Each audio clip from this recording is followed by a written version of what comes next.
Hey, welcome back everybody. I want to start off by saying I'm sorry it's taken me so long to get back to tractor videos.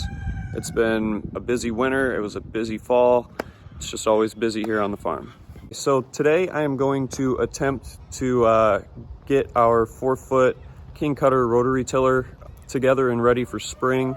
We have quite a bit of property that we need to till. We have Amber's new garden up front in front of the pond that we have to take care of, and also have to till her garden on the side of the house. There's some spots out in the yard that we want to get tilled and get some seed put down because they're just a muddy mess right now. So the first thing I need to do is get this 3-point hitch off the back here and hook the tiller up to the back of the tractor. That's what the instructions say, is first hook it up to the back of the tractor and level it out.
Okay, so after you hook the tiller up to the 3-point hitch on the back, the next step says to install the back plate chain. I already did that because it was rattling and annoying while I was trying to get the 3-point hitch into place. And then step 6 is next. Install PTO shaft as outlined in the attaching tractor to tractor section, page 16 through 19. So step 1 is attached to tractor's category 1 3-point hitch as described in the tractor's operator manual. Step 2, determine if the PTO shaft needs to be shortened. So raise and lower the rotary tiller in order to locate the shortest distance between equipment gearbox input shaft and tractor PTO output shaft. With the rotary tiller in the shortest distance position, shut down the tractor and securely block rotary tiller in position.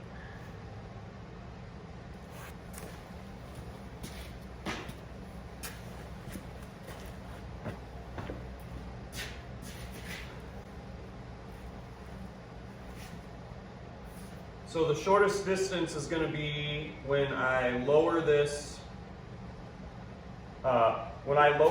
tiller. I want to make sure that the shaft for the PTO, the gearbox, is pretty much directly in line with the rear PTO on the tractor.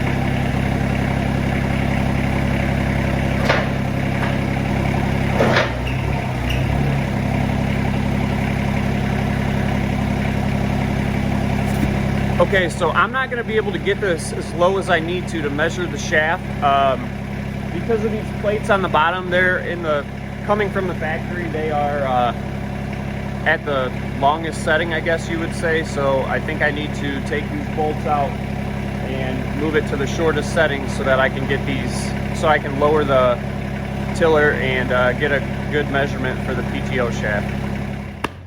Okay, so this piece right here that I was referring to, that's called the skid plate, I guess, looking at the manual.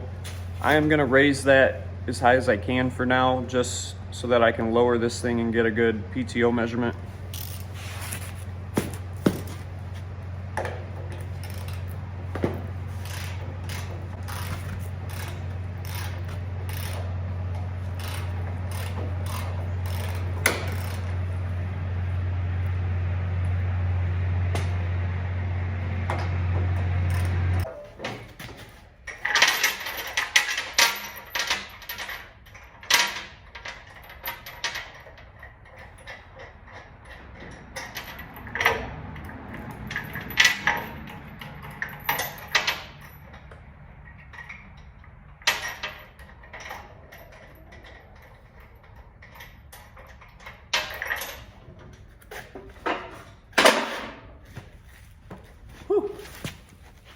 Okay, so now that I raised that skid plate as high as it'll go, I am going to see if I can lower the PTO, the rear PTO, or I guess lower the rear 3-point hitch and see if I can get both shafts to be pretty much in line with each other so I can take a measurement.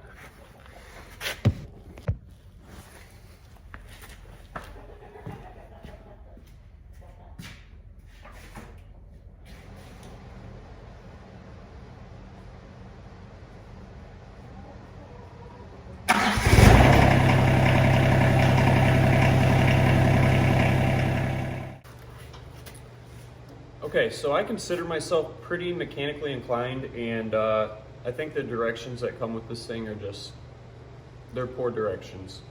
So I went ahead and I watched another YouTube video. I will link that in the description.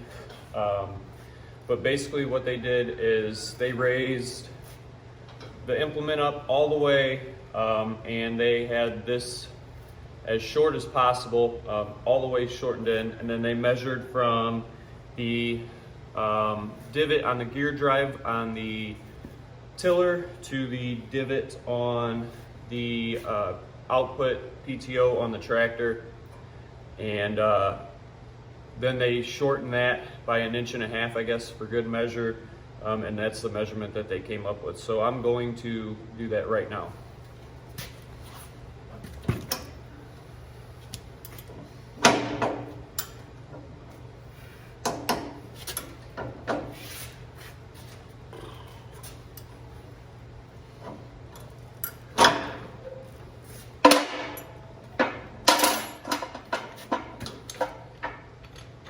Okay, so I'm gonna suck this all the way in.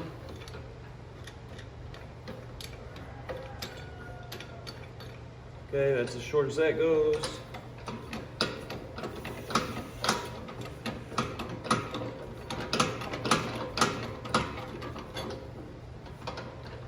That is as short as that goes. So now I've got to figure out how to lift this up somehow and get it in place here.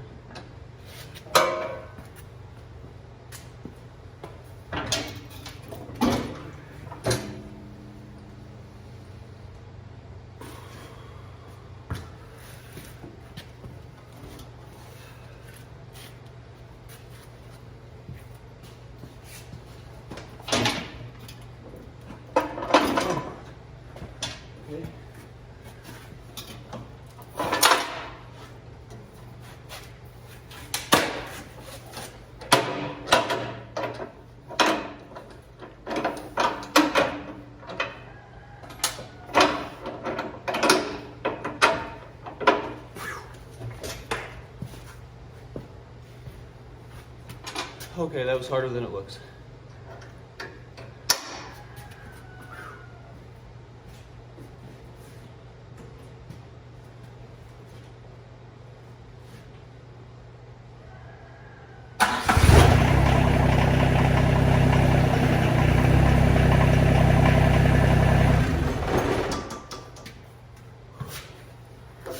Okay, so I'm going to measure, like I said, from the divot on the gearbox on the tiller to the divot on the output shaft on the tractor.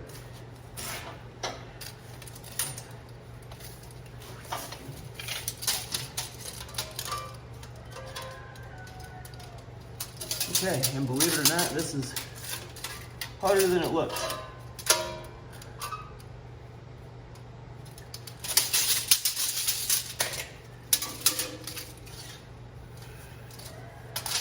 You know what? I'll go this way. Start with the tape measure on the tractor side.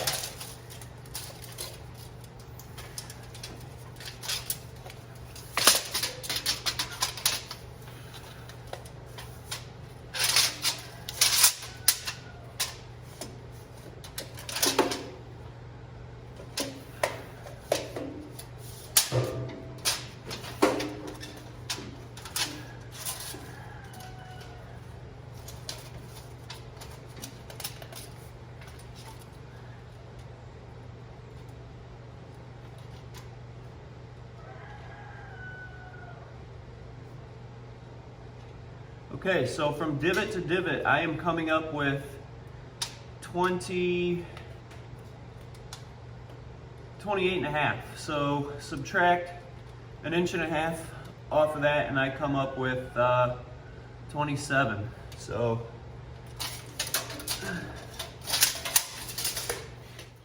okay, so the next thing we are going to do is measure from this point here on this shaft over to this point here on the shaft and see what we come up with.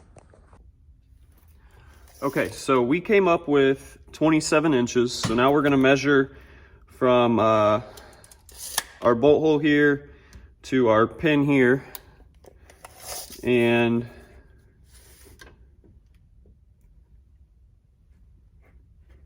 I'm seeing 30 inches here. So we are going to cut off approximately 3 inches. This is fully compressed. So we're going to separate this.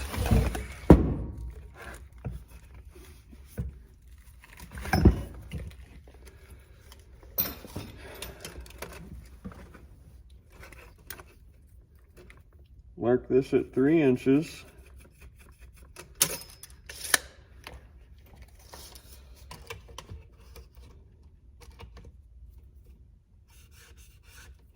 Three inches.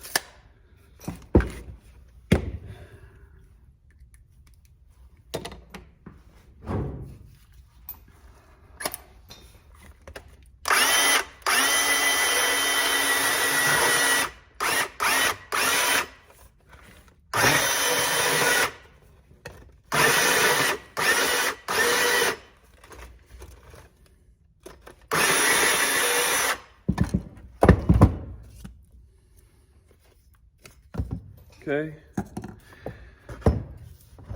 There's 3 inches there.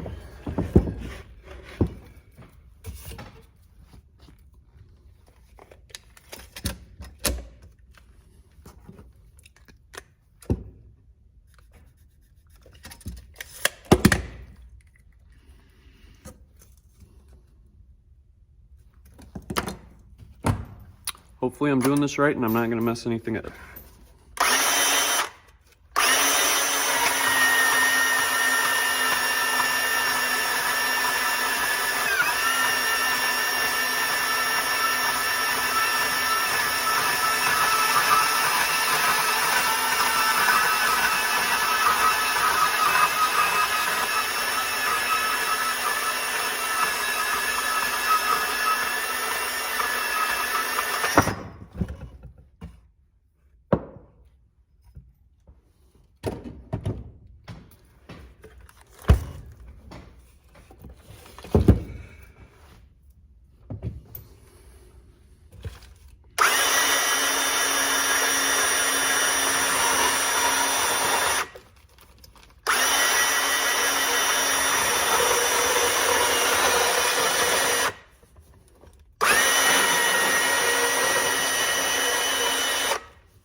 Okay, so that is our 3 inches of shaft that we cut off. Now the directions say to clean this up, deburr it. Make sure there's no metal shavings or anything in here.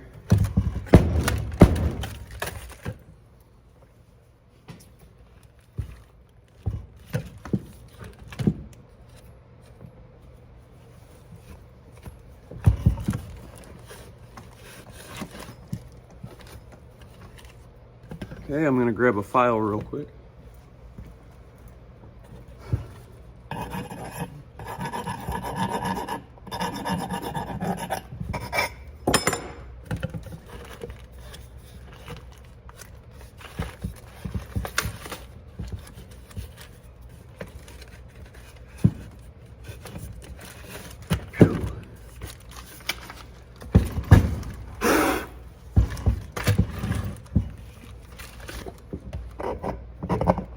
There we go.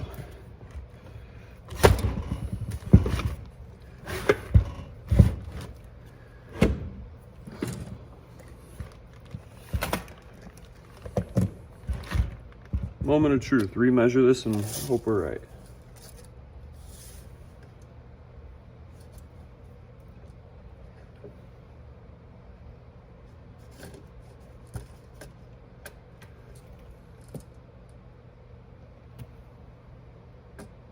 So I am measuring 27 and an eighth.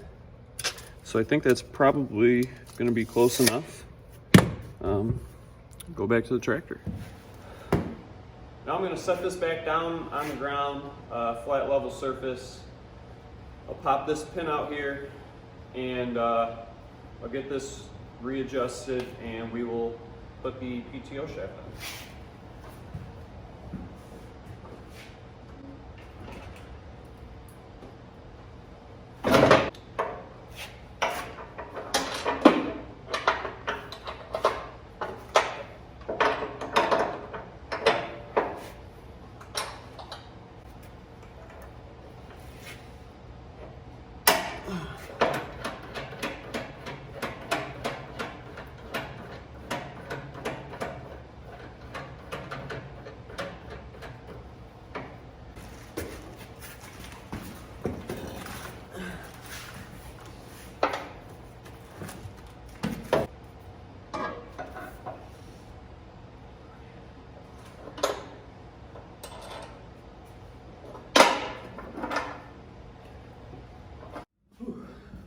so the next thing I'm gonna do,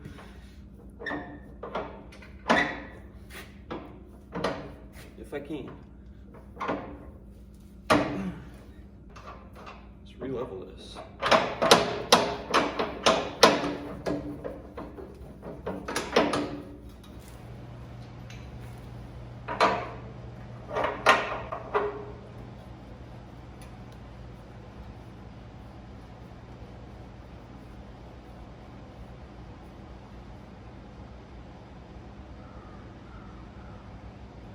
Okay, it's perfectly level, so that's where we want it.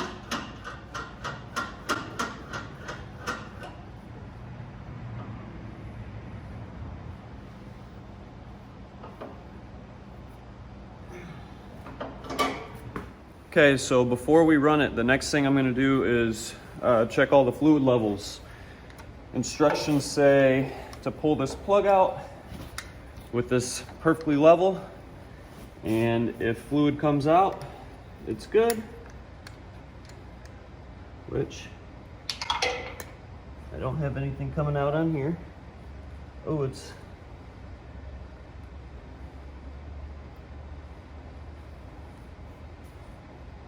there. It's at the full level, it's just very thick. So I'll put this plug back in, or try to.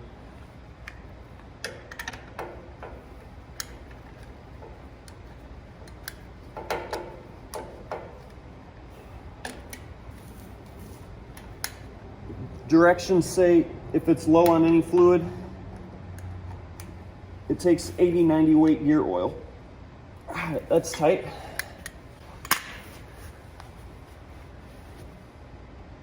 And now we will move over to the gearbox. And I should have done that before I put the PTO shaft on.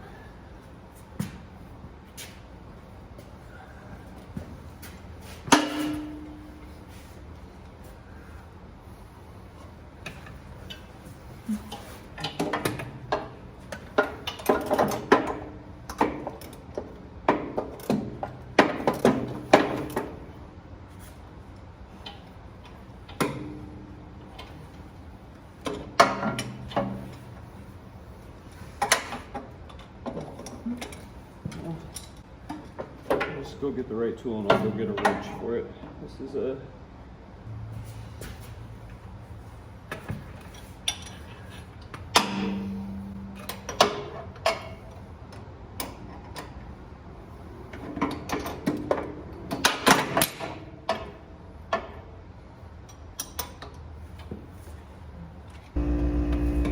Okay, so that was a lot more difficult and in-depth than I expected it to be.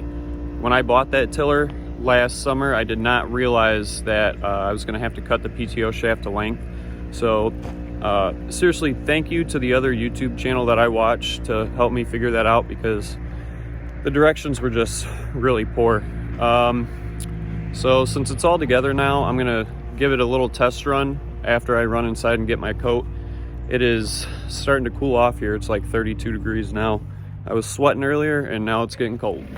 So really quick, before I run this tiller for the first time and just test it in the back in our mulch area that we have the chickens in, the directions on it say that it is not meant to be ran at any higher RPM than 540. So it says to lower the tiller to the ground, start the PTO at idle, and then slowly raise it to 540 RPMs, and that's the max you can use this at. So we'll see how it goes.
that's freaking awesome. That is gonna save so much back-breaking labor.